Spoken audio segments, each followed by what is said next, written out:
Bien, aujourd'hui, nous sommes le 21 août. 21 août Vendredi saint. 2021. Alors là, on a la chance d'avoir quelques variétés qui sont dans le préalpin. Donc aujourd'hui, les cèpes sont présents, les chanterelles sont présents. Et nous avons des ignes aussi, nous avions quelques russules, quelques cortinaires. Donc on va pouvoir faire une petite détermination. On va commencer par celui qui, malgré tout, est le roi dans la région, c'est-à-dire le cèpe de Bordeaux. Le cèpe de Bordeaux ici présent, donc il a un chapeau qui est légèrement marron-beige, avec en dessous de la mousse, bien entendu, blanche, puisqu'il est frais. Quand il n'est pas frais, il devient jaune. Et donc la blanche au départ, hein, puisque quand il est frais, il est blanc. Quand vous le faites à la maison et vous l'épluchez, vous faites attention de bien enlever la terre et de regarder s'il y a des vers. Après, si ce n'est pas le cas, non, bougez pas, bougez pas, madame. S'il est blanc, vous pouvez conserver tout le champignon pour le mettre dans votre préparation. Par contre, si la mousse est jaune ou verte, il faut quand même l'enlever. C'est pas que ça donne un goût moins gustatif, mais c'est un petit peu plus gluant si vous faites à la poêle. Par contre, si vous avez l'intention de faire des soupes, avec ces mousses, vous pouvez les garder pour faire des veloutés. Sur le cèpe de Bordeaux est accompagné par son petit copain, puisque nous sommes dans les Alpes et sont en montagne. Nous avons ce qu'on appelle le roi de la montagne, c'est le cèpe pinicola, c'est-à-dire le cèpe des pins. Alors le cèpe des pins, il est facile à reconnaître, il est acajou, couleur acajou, regardez, couleur acajou. Ensuite, nous avons un pied ferme, très ferme, et nous avons ce qu'on appelle aussi des teintes un peu foncées par rapport au cèpe de Bordeaux, plus foncées, acajou qui sont très particuliers. Alors ce cèpe est justement apprécié des mycologues, mais aussi des mycophages, puisque mycologue veut dire étude des champignons, et mycophage veut dire Mangeur de champignons. La gastronomie des champignons. Donc nous sommes une société mycologique, mais aussi gastronomique. Il ne faut pas l'oublier. Et c'est pour ça qu'on vous dit que celui-ci est quand même à respecter, et quand vous le cueillez soigneusement, et surtout ne pas mettre le mycélium en alerte, c'est-à-dire ne pas écraser, ne pas arracher, mais plutôt pivoter, plutôt couper, mais pas arracher, parce qu'un mycélium, c'est délicat, c'est une des plus grosses parties du champignon, parce que le champignon lui-même que vous ramassez, c'est ce qu'on appelle le carpophore. Carpophore, c'est quoi? C'est ni plus ni moins la fleur du champignon. Comme un arbre a des pommes de pin, comme une plante a des fleurs, et ben le champignon, lui, sa fleur, c'est sa reproduction. Donc ce qu'on ramasse, nous, c'est le carpophore. Sur les cèpes, nous avons aussi des cèpes qu'on appelle le cèpe du bouleau. Il y a le cèpe des marais. Là, c'est un cèpe qui est plutôt à tendance avec des pieds très longs et squamuleux, avec souvent pour la gastronomie, plutôt baveux. C'est toujours la mousse dessous. Oui, la mousse, elle est plutôt dans les jaunes clairs, blanches. Dans les cèpes aussi, ce qu'il faut savoir, c'est qu'il y en a qui sont très amers. Donc là, on vous a cité les deux meilleurs, mais vous avez aussi le cèpe qui est le cèpe amer. C'est ce qu'on appelle le cèpe à beau pied. Alors il est facile à reconnaître celui-là. Il est rouge au pied. Il est jaune en mousse. Ce ne sont pas des lames, c'est de la mousse. Hein. N'oubliez pas dans les cèpes. Jaune et un ton très, on va dire, clair. Bon, il n'y a aucun danger, madame. Hein. Mais goûtez, vous allez voir, goûtez-le, machinez-le. Et c'est là que si vous mettez ça dans un plat de cèpe, qu'est-ce que vous en pensez du goût, madame? C'est bon. Très bon. Ouais, et après? Encore un morceau. Après? Et après, madame? Ça fait quelque chose, moi, plus. Ouais, après? C'est amer. Pas amer? Mais non, c'est même pas très amer. Non. Il faut Bah, dis donc, c'est la première fois qu'on me dit ça, moi. Elle aime bien l'amertume, madame. Elle aime bien l'amertume, madame. Oui, certainement. En plus, j'aime pas le sucré. Ouais. Et ben, figurez-vous que c'est très amer, hein. C'est très. Oui, alors que moi, je trouve pas très Ça, si vous mettez ça dans un. Je n'ai pas pris beaucoup aussi. Vous n'avez pas pris beaucoup. Hein. Vous voulez, je vous donne le champignon entier.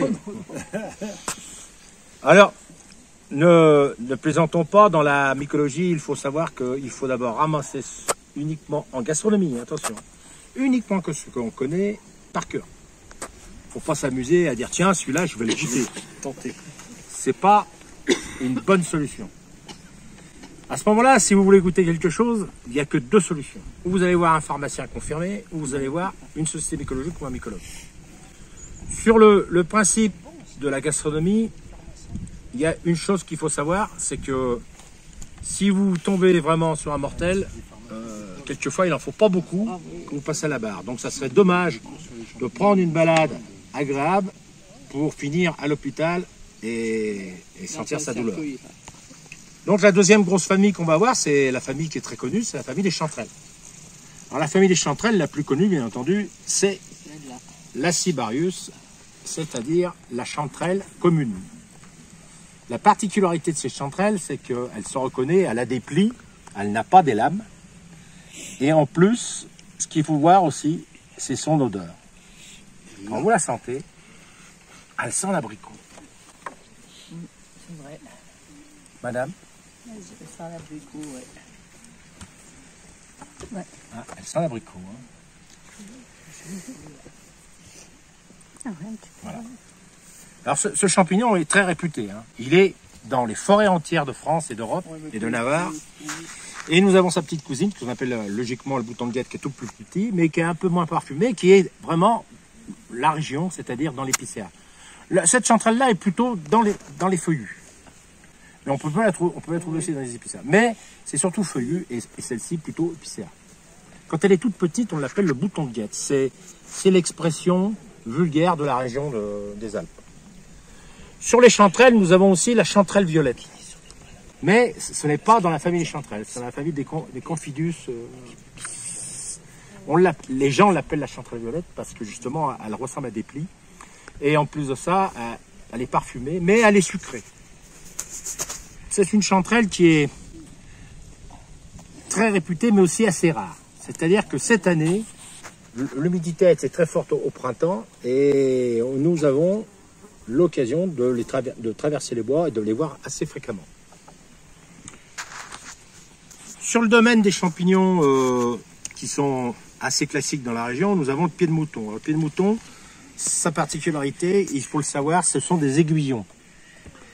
Puisque son nom s'appelle ligme. Ligme, ça veut dire maçon ces champignons, les prendre en petite taille, car quand on arrive à cette taille, il se passe un phénomène, c'est qu'ils deviennent amers. Donc, si possible, de les ramasser de cette taille-là. Au lieu de cette taille-là.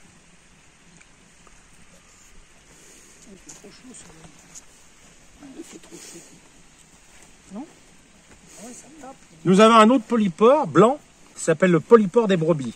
Alors là, c'est un nid d'abeilles aussi. Le polypore des brebis se fait beaucoup avec du vinaigre et puis des assaisonnements pour faire des apéritifs comme font les Italiens ou les Espagnols avec les sanguins. Justement, nous parlons de sanguin, nous avons le sanguin. Le sanguin, il est là. On n'en a qu'un exemplaire là. Alors là, le paramètre du sanguin, il est bien simple. Hein. C'est que le sanguin, comme dit le nom, c'est un champignon qui fait du sang. C'est-à-dire que quand vous le coupez, logiquement, il va faire un genre de liquide orange. Voilà. Donc on risque pas de se tromper finalement. On ne peut pas trop se tromper. Mais par contre, ce qu'il faut faire attention, c'est que le lactaire sanguin peut être parasité. Là, nous avons le même champignon, mais qui est parasité. Donc là, il n'est pas bon, parce que le parasite est un poison. Donc il faut éviter. De toute façon, quand il est parasité, le lactaire est extrêmement dur. Ah oui, voilà. C'est dur, oui. Tu vois? On va se rappeler de tout ça, dis donc. Ah oui, d'accord. Voilà. Par contre, l'autre est moins dur et on voit bien son lactaire, son lait est vraiment très... Et il est quand même rouge à l'intérieur, orange à l'intérieur. Oh ouais, mais comme toi, c'est trompeur. Hein, donc souvent, quand on trouve des cèpes, et puis aussi des chanterelles, nous sommes en présence d'un autre champignon. Je le vois pas. Où est-ce que j'ai mis? C'est le meunier. J'avais un meunier. Alors le meunier, c'est un champignon qui sent la farine. Eh ben écoutez, je l'ai... Là-bas à droite, non? Ah, j'ai dû l'égarer. Non, non, il n'est pas là. Mais enfin, c'est un champignon qui sent la farine. Je ne vois pas. Et en plus, il est souvent dans les myrtillers. Hein, dans les myrtillers, souvent. De ce fait, vous avez d'autres champignons qui demandent aussi d'être intéressants, pas culinairement, mais pour connaître les familles. Nous avons ce qu'on appelle les cortinaires. Alors les cortinaires, c'est une chose qui est bien simple, c'est que le mot cortinaire veut dire cortine. Cortine veut dire toile d'araignée. Toile d'araignée, c'est-à-dire que quand nous avons ici, par exemple, on voit particulièrement une espèce de toile qui touche le chapeau. Sur celui-là, non, on la voit pas. Je sais pas. Non. Si, un petit peu. Un petit peu. D'accord. C'est pas les insectes qui font ça? Non, non, c'est le champignon. Bah là, on le voit mieux. C'est Là. le champignon qui fait tout ça. Là, on le voit mieux. Elle Là. est tout attachée. Là, il est tout attaché. On voit le voile qui attache le chapeau. Je savais pas que cortine, ça voulait dire... Cortinaire, ça veut dire toile. Elle est comestible aussi. Non, Non. pas celui-ci. J'ai appris quelque chose. Il y en a qui le mangent dans les chamarans, mais c'est pas un champignon comme ici. Nous avons le clitocype géotropa, mais il est petit celui-là, mais il peut devenir très gros, hein. Il peut devenir gros comme ça, dans la famille. C'est un clitocype. Un parfum très particulier. J'aime bien, moi. Ouais, C'est ça. bon à manger? C'est un comestible, mais il faut aimer Faut ce qu'on pas se appelle. fier au Faut aimer parfum. le champignon l'odeur. fort. Ah ouais. Hein. C'est pas que ce qui se trouve. Moi, chez moi, j'ai des boulons, puis il y a toujours plein de petits champignons comme ça. Je sais pas si c'est ça. Plein de... Donc nous avons les cortinaires. Les cortinaires, il y en a énormément. Et puis nous avons des spécialistes dans la région, entre autres Monsieur Tartarin André, qui fait partie de la Société mycologique de Grenoble, qui a étudié les cortinaires pendant toute sa vie et qui a écrit un ouvrage qui est très réputé mondialement d'ailleurs, les cortinaires. Et c'est vrai que je remercie beaucoup André d'avoir été un des maîtres des cortinaires, puisque les cortinaires est une famille qui est très difficile à étudier. Parce qu'ils se ressemblent, beaucoup de choses s'assemblent avec certains arbres, d'autres sont en symbiose avec d'autres. C'est très particulier. Les cortinaires, c'est très difficile à déterminer. Et c'est vrai que bon, on est content d'avoir des spécialistes dans ce domaine-là. Il y en a qui sont spécialistes d'autres choses. Par exemple, les russules. Alors là, les russules, c'est facile à repérer. Une russule, c'est bien simple. C'est une forme de champignon assez dure. Celle-ci, c'est plutôt la russule... attendez, j'ai un petit trou de mémoire. Charbonnière. Non, pas la charbonnière, celle-là. Non, ça va m'en dire. Alors, les russules. Ouais. Intégra. Voilà, intégra. C'est intégra. Celle-là, elle pousse sous les sapins. Intégra. Alors, les russules, la particularité, c'est que quand vous coupez le pied, écoutez bien, ça fait comme une craie. Ah oui, j'ai vu. Oui, c'est la particularité. C'est comme ça qu'on les reconnaît. Dans les russules, c'est bien simple. Il y en a une ou deux toxiques. Une qu'on appelle la russule mémétique, elle est rouge, intense, qui pousse dans les marais. Ce que j'appelle toxique, c'est-à-dire que vous allez être malade, quoi. Mais ça va s'arrêter là. Par contre, dans les russules, pour les reconnaître, c'est bien simple, vous les goûtez. S'ils sont amers, vous rejetez, au point de vue gastronomie, hein, attention.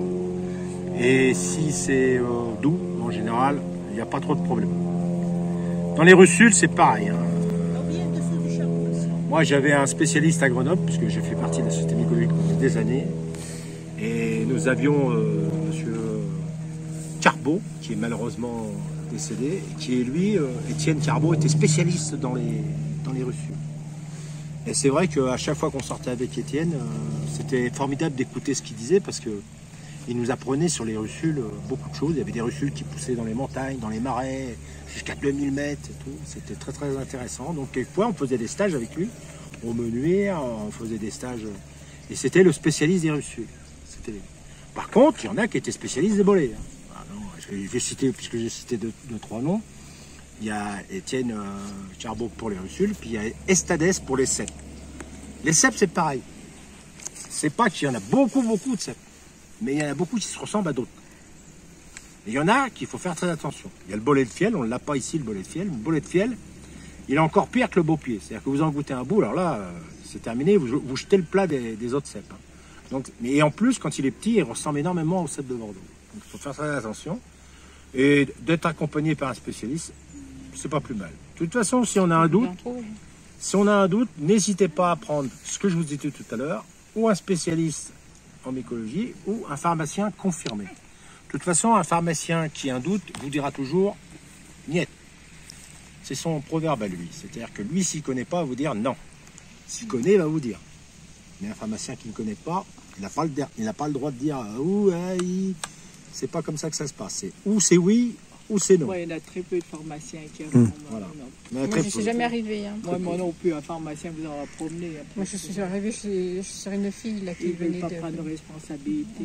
Donc après, on arrive dans la grosse famille qui est très intéressante à savoir, c'est ce qu'on appelle les amanites. Alors, les amanites, nous en avons une ici qui est assez fréquente en été, c'est ce qu'on appelle l'amanite panthère. C'est joli, hein. Alors l'amanite panthère, elle a donc, ça vole, mais là, elle est un peu cassée. Elle a un voile, mais le voile tout de suite, là, sur cette petite-là, est attaché au pied. Et dans les amanites, à part une seule qui s'appelle l'amanite des Césars, qui a les lames jaunes, toutes les autres amanites ont des lames blanches. Voilà. Alors vous voyez, on voit bien l'anneau, il est collé au pied. Vous voyez là? Ah ouais. Il est collé là. Mais quand elle grandit, ben, ça fait comme un anneau, un cercle. Après, vous avez les lames blanches et après, vous avez la voile. Ça, c'est les amanites. C'est joli, hein. Les amanites, on voit une autre. On voit ici Elles une sont autre. belles, ouais. Voilà, ça, c'est l'amanite la plus connue. C'est pour les enfants. C'est ce qu'on appelle l'amanite tout mouche. Elle est avec des petits points blancs. Elle n'a pas beaucoup de points blancs là parce qu'elle a été délavée. Mais si on coupe, vous allez voir, les lames sont blanches pareil. Alors, vous avez la vole. Vous avez celle qui touche le chapeau, c'est-à-dire ici la couronne, et vous avez les lames blanches. Voilà. Alors, ce qu'on m'a appris en mycologie, pour pas avoir de problème, il faut savoir qu'un champignon que vous trouvez qui a une volve, qui a une couronne, une bague, et qui a les lames blanches, c'est dans la famille les plus dangereuses. Donc vous ne touchez rien. Ou alors vous l'amenez à un spécialiste et après il va vous dire ce que c'est. Il y en a qui sont comestibles dans les amanites. Mais à la Société mycologique de Sassenal, on a pris une règle d'or, on ne mange aucune amanite. Comme ça, il n'y a aucun risque. En ce qui concerne d'autres champignons, il y a quelques champignons qui sont assez curieux. Celui-ci sent l'anis à profusion. Donc là, c'est un clitocybe anisé. Bon, j'ai goûté, mais bon, c'est ce qu'on va dire pour essayer, quoi. C'est vraiment très particulier. Autrement ça, bon, bah, nous, on a fait à peu près tout le tour. Ah oui, on a la famille ce qu'on appelle les choux-fleurs. Mais là, ça s'appelle des glavères. Vous en avez toutes les couleurs. Hein. Vous en avez des couleurs un peu grises, d'autres qui sont un peu plus blanches. Vous en avez aussi des jaunes. Mais c'est assez purgatif. Il y en a un qui est comestible, il est rose. Mais avec tout ce qu'il y a dans la nature, on ne va pas s'amuser à faire le fou avec ça. Ce que j'appelle faire le fou, c'est-à-dire de prendre n'importe quoi et de manger n'importe quoi. La règle d'or, c'est de manger uniquement de ce qu'on connaît. Alors ça, c'est ce qu'on appelle, toujours pareil, un polypore. On a des nids d'abeilles. Alors celui-ci, je l'ai ramassé au bord d'un arbre. Je l'ai ramassé parce qu'il était très joli, il était orange, vif. Je le trouvais très joli. Le nom, je peux pas vous le dire parce que... Amadou, alors. Hein, non, c'est pas l'amadou, ça. Non. Je n'ai jamais vu de l'amadou. Ensuite, vous avez des Lactaria amethystina. C'est des champignons qui sont gustatifs. Mais c'est des champignons qui demandent à ce que le pied soit coupé parce que le pied est très fibreux. C'est les moucherons, ça. Non, c'est un autre chose, c'est des Lactaria. C'est violet, hein. Souvent, la Les mousserons, c'est pas ça. couleur aussi. Ah bon? C'est pas du tout ça. Pas Ça, c'est regarde, dans les bois. Il est ça. pas violet, celui que tu ramasses. Les mousserons des prés, c'est Oui, autre je ne le chose. vois pas violet. Je ne le vois pas. Bah, Oui, je les le violets, violet. Ah oui, je ne le voyais pas violet d'où je suis. Oh, pardon, il est tombé. Oui, oui. Voilà, alors à part ça, vous avez des questions à poser? Oui, excusez-moi, vous Oui, l'avez allez-y, peut-être allez-y. déjà dit, les noirs, là. Les noirs, ceux-là, là, Ouais. c'est les cortinaires. Parce qu'ils ont des voiles. C'est pas comestible. Voilà, on voit le voile. Hein. Je ne me suis pas rappelé. C'est cortinaire. Dans les cortinaires, il y en a qu'un qui est très connu, c'est ce qu'on appelle le pré-extense, mais il n'est pas ici. Hein. Il pousse en automne et